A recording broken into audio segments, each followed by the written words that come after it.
What's going on, fam? Welcome back to the channel. Welcome back to another game analysis video. This game is against Savannah and ended 4-2 to us. This is our second to last game of the season at home. This was actually a remake game of a game that was supposed to be scheduled for a few weeks back, but I think one of the players had the virus and it was a whole thing. So anyway, let's hop straight into the analysis. So we are gonna press play and we are in pink again, kicking off from right to left.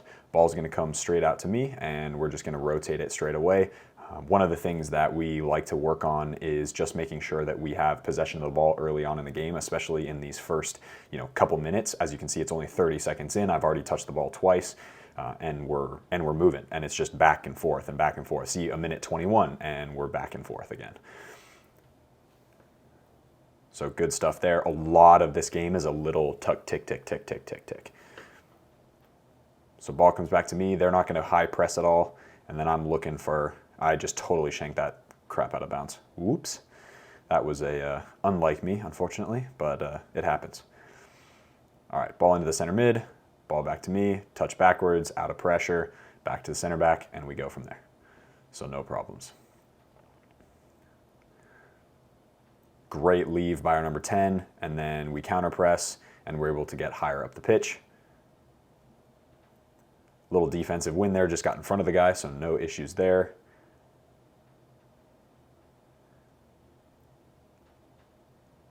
Next play, little free kick. Again, 8 minutes in. I've touched the ball quite a few times already compared to most games. All right, so I'm going to pause really quick there. Okay, so that's a great example of in the previous game analysis that you guys have seen against San Diego, there were a couple moments where I received the ball and a guy pressed me really hard and I wanted to drive inside and play. That was a situation where the 10 at the bottom of your screen, I was trying to find his feet. I could also have found the 9's feet checking. That was probably the better the better option in that scenario, but the idea there is good, and that is as soon as I receive the ball, I've checked my shoulder, okay, I see a guy's coming really quickly, I want to take my touch, drive inside, cut inside, whatever type of movement works in that moment. It's going to be sort of an instinctual thing. As soon as I drive inside, then I'm looking to take my touch forward in front of the guy and then distribute out into the checking 9, out to the other side, into the opposite wing, opposite side 6, or into our winger, or in this case, the 10 who is pulled wide into the sort of winger space, all right? So we'll play. Next play, just a little throw in. Good stuff there by the 10. Ball comes out to me. Here's a little sequence. Got him. No issues there, just gonna keep the ball. Good job by the 8, and then we roll from there. 11 minutes in now, and we're cruising. So again, driving forward, put my foot on it, force him to go backwards, and then I'm gonna rotate the ball. So again, no worries there, no worries there. Unbelievable ball. This is our goal, first goal. Great run, got him one time, cut, got him another time, touch, deflection, goal. Great center forward finish. Really, really fantastic. 12 minutes in. Love that. Love that.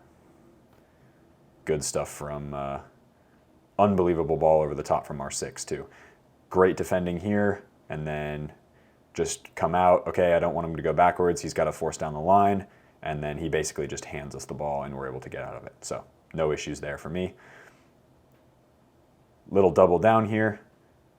Good pressure, and then our 6 does a great job of holding play and possession and winning it back. Okay, little touch, out of composure, make sure we get the ball down, and we're gonna play from there. And then I make that run in behind and just don't get it. Just don't get it, unfortunately.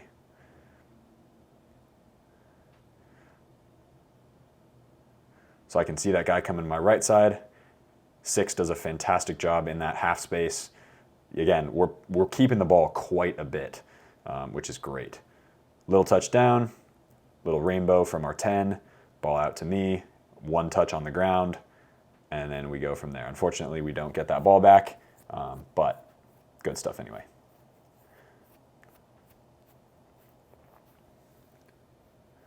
Got to win those headers. Definitely got to win those headers. All right, here's their goal. 23 minutes in, their first goal. Just completely loses his man. That's really disappointing, honestly, from our 1v1 defending. Yeah, I have nothing to say about that because I don't want to be rude.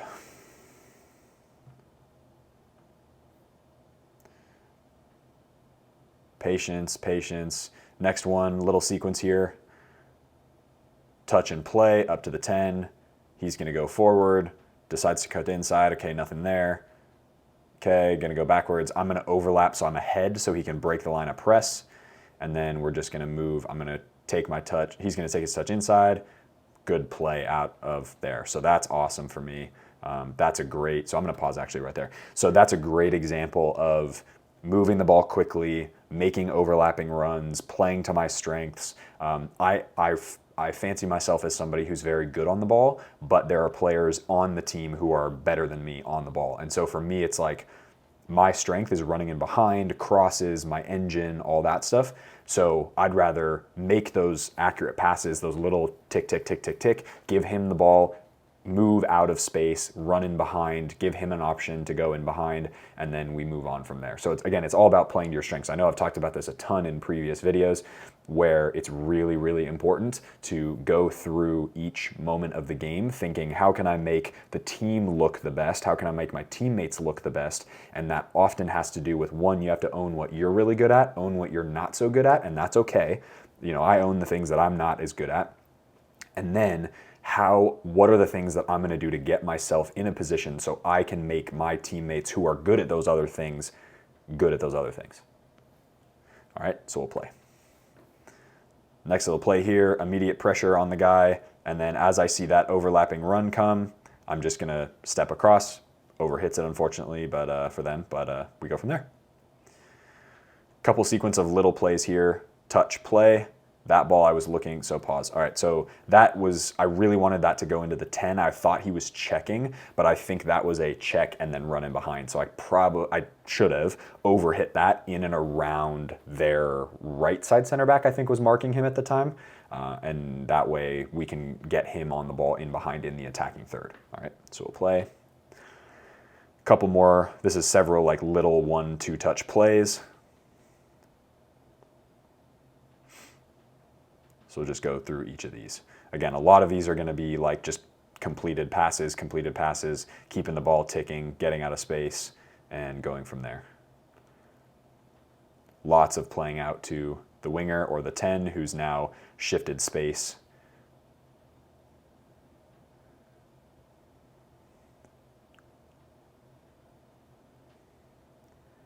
That's fine. Make him go backwards. And then watch this. So I'm going to read this, okay? Read his run, go with him, and then that way nothing happens. I just wanted to show that one just to give you guys an idea. All right, now we're in the second half. First touch of the second half is about 1.5 minutes in. So here we go, reading that run. All right, so I'm going to pause there. I'm going to play that back in slow motion so you can see my shoulder check, or I guess it was this way, checked my shoulder. I saw his run coming. Great communication from our number 3, our left-sided center back, who said, hey, man coming in front of me across you. I saw him. I look at the eyes of their right-sided player. I see he's about to try to curl the ball around, and then I can really accentuate my run, make sure that I'm covering essentially the space between the outside of the line and about 5 to 10 meters in. So I can cover that about that whole space, because I know if that ball gets behind me, then the center back is right there because he's already communicated what's happening. So I know he's on the same page as me. He's watching my movement. He's covering behind. And as you can see here, he's already dropped 5 or 10 meters, probably about 7-ish. 7 meters. So if that ball does get in behind, he's so far ahead of the attacker that it's not even going to matter, right? So he's got that covered. So that's kind of how that communication style works. So whether you're a center back communicating or whether you're in my position as an outside back, always be checking your shoulder, because as they're driving, most likely they're looking for guys that are trying to come in behind me, and that's a really good opportunity for you to be in a good position to cover that. And that's what I did right there, is just win that ball back. All right, so we'll play. That ball's just got to get cleared, or a player checks to me. Little overlap. But again, just creating space for my teammates, which is no problem there.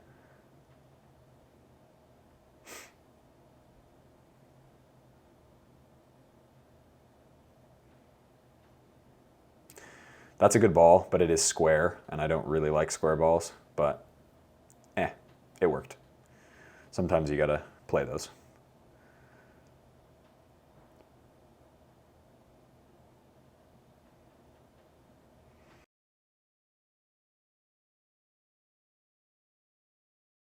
All right, fam, sorry about that. Memory card ran out of space.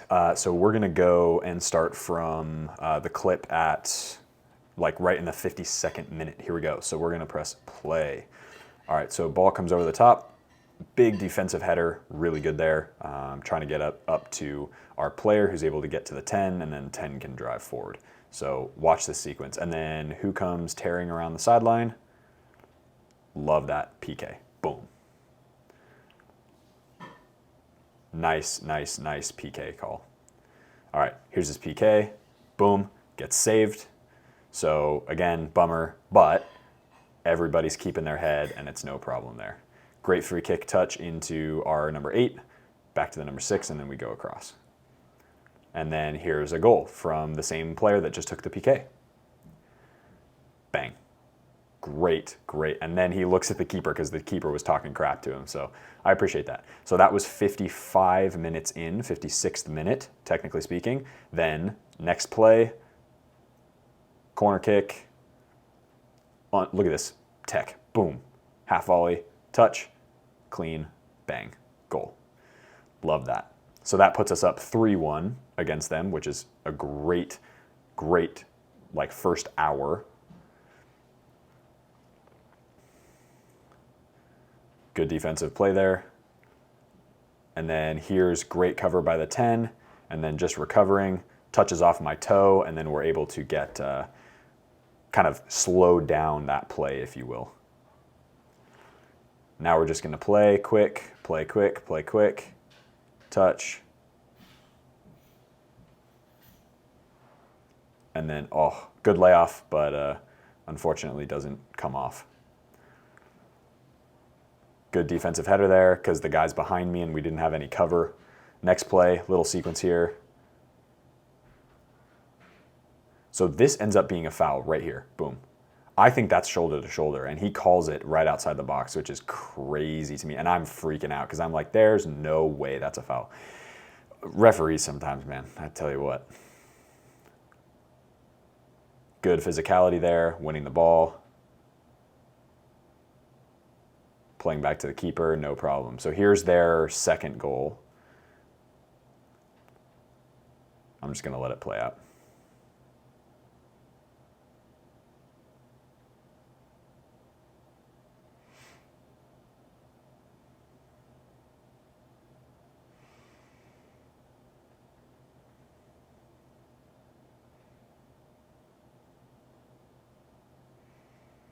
All right, here we go. So driving forward, again, taking space, and I'm looking for that player right on the sideline. Plays it in, roundabout, just gonna keep it in. All right, and there, I'm gonna pause. Okay, so this is a situation where I'm 1v1 with a player right outside the box. Should I have probably taken my time because it's a 3v2 against us? Probably. Could I have also hit the top of the D right now with our number 9 who's on the left side of your screen? Probably. That's probably a better option other than whipping the ball in basically at the PK spot where we have a 1v1 with our right-sided winger against their left back. That's the only situation really where it makes sense to hit the ball. For me, that was a great sequence of play, great overlap, really good idea. But I think in that situation, looking back on it and looking at the film, I think I had perceived and saw out of the corner of my eye as I was checking my shoulder, saw more guys crashing the box. Maybe there's a bunch of dudes on my side of the 18 that are just outside the frame on the left side. But in this scenario, just looking at this scenario here on the screen, it's like, again, if I can bypass and hit it up and over the first 2 defenders, then we have a 1v1, and that's great odds. That's no problem. I trust our player to win that. But outside of that ball, probably either cut it back to the top of the D or put my foot on it, get all of our guys into the 18, and then play it up to somebody's feet at the top of the box, something like that, right? So really trying to make it work in that sense. All right, so we'll play. And for me, all of these things are just constructive feedback. Like I'm not thinking to myself like, God, I suck so much. But it's more just like, hey, here's how we improve. Because I don't suck, and I know I don't suck. All right, here's our next goal.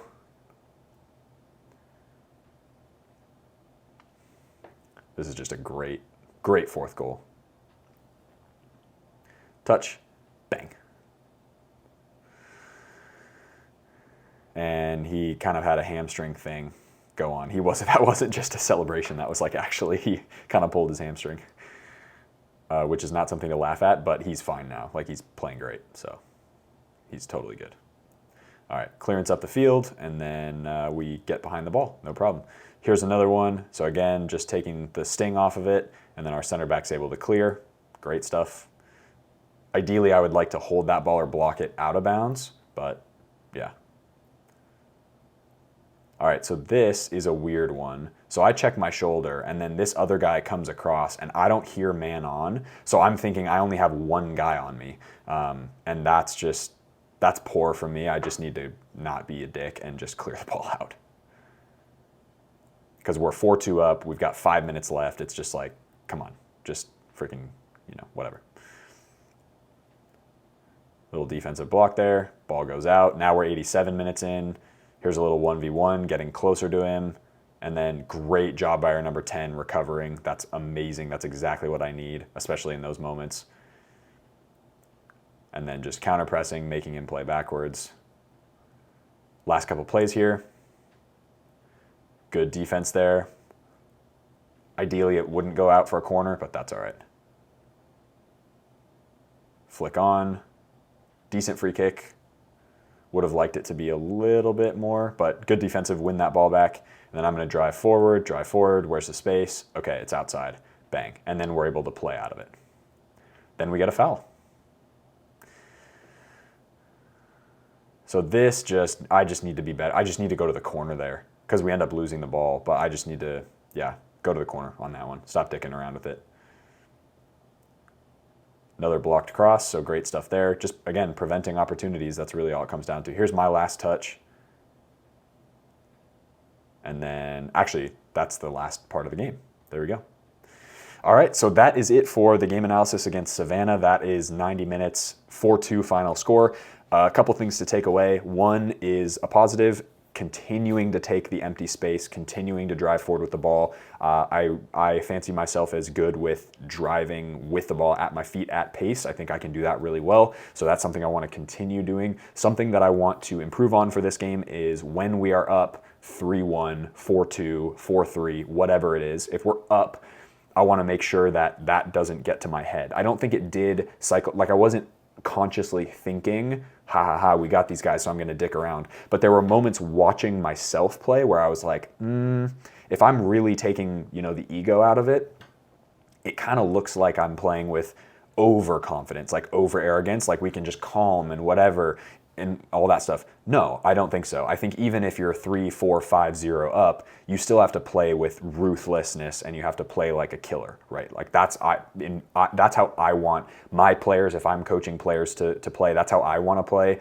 is no matter how many goals up you are, it's play with precision, play ruthless, play really smart. And in a couple of those moments, I was like, maybe I did too much dicking around on the ball and I probably could have done better there. So that's, again, we're all constructive here. That's the whole point of these videos, is so I can take this information, say it out loud to myself and grow from it, and also tell this information to you guys so you guys can get an idea of, one, how to constructively talk to yourself, and number two is how to do a game analysis video, because you're really looking for things that, one, hey, I've improved on this. Hell yeah, that's awesome. And two, what are the things that I can move? It's exciting because you always get to improve. There's always things to improve on. So that's, for me, one of the greatest things about playing football at a competitive level is like, you just keep you keep beating your craft, you keep getting better, you keep improving, you keep making plays, all that stuff, and it pays off. It pays off.